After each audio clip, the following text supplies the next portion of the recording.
Hola, hoy vamos a meternos de lleno en las entrañas del código, para entender sus piezas más básicas. Pensemos que estamos abriendo la caja de herramientas de un arquitecto para descubrir cómo se diseñan esas estructuras digitales que, hoy dan forma a casi todo nuestro mundo. La pregunta que nos trae aquí es, ¿cómo es posible que un simple comando, una línea de texto, se transforme en una acción con un propósito real? O sea, ¿cómo le enseñamos a una máquina a pensar y a actuar siguiendo un conjunto de instrucciones? Bueno, la respuesta está en el plano, en la estructura del programa.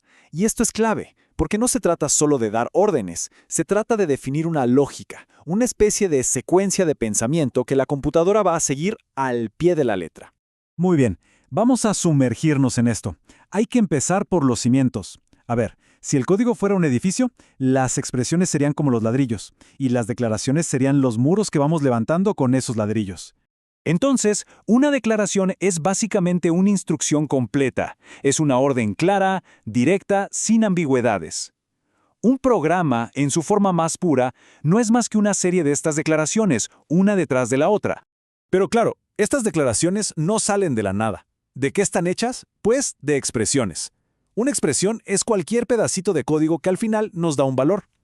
Piensen en un cálculo, como 2 más 2, o en un simple texto como la palabra hola. Esos son los ladrillos que le dan sustancia a nuestras instrucciones. Un buen arquitecto no anda dejando sus materiales por ahí sin identificar, ¿verdad? Los etiqueta, los organiza. En programación hacemos exactamente lo mismo con los datos. Veamos cómo le ponemos nombre a nuestra información para no perderla. Miren este número en pantalla. Es un valor, un dato crudo. Pero así, solito, sin ningún contexto, la verdad es que no significa mucho. Podría ser cualquier cosa, ¿no? ¿La población de un país? ¿Un código secreto? ¿Quién sabe? Y es justo aquí donde entran los enlaces, que seguramente conocen mejor como variables.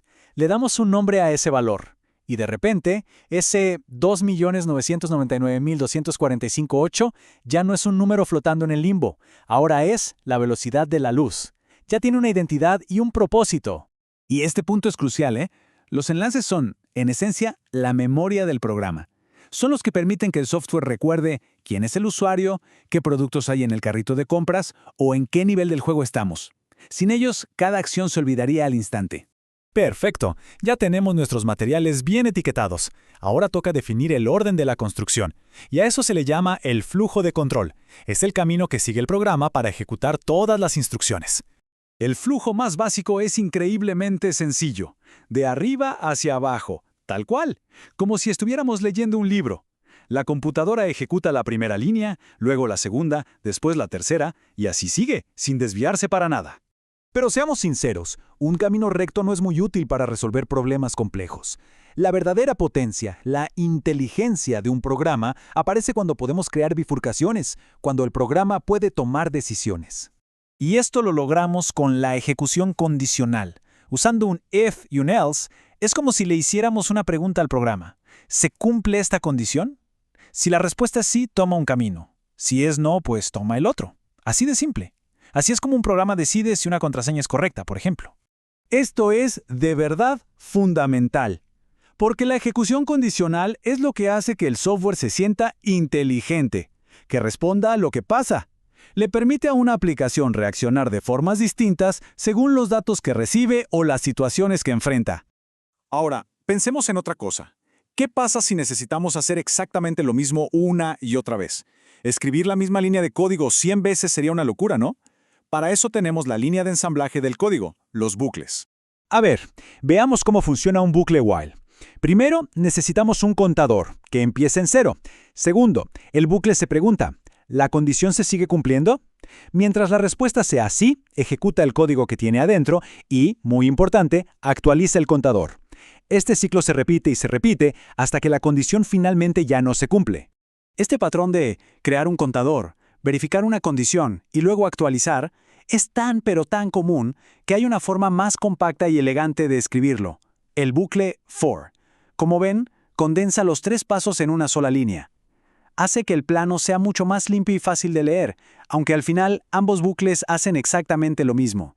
A veces necesitamos detener esa línea de ensamblaje de golpe. Para eso existe la instrucción break. Es como un botón de parada de emergencia.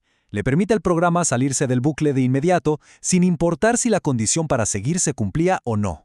Y ya para ir cerrando, un punto que es importantísimo. Un plano no sirve de mucho si otros arquitectos no pueden leerlo. El código no solo lo escribimos para las computadoras, lo escribimos, y esto es clave, para otras personas. La claridad lo es todo. Y hay 3 prácticas muy sencillas pero vitales para que el código sea legible. Primero, la sangría. Nos deja ver la estructura de un solo vistazo. Segundo, los comentarios. Son como las notas al margen del arquitecto donde explica el porqué de sus decisiones. Y por último, el uso de mayúsculas. Seguir una convención nos ayuda a identificar de qué tipo de elemento se trata mucho más rápido. Quiero que cerremos con esta reflexión de Ellen Oldman.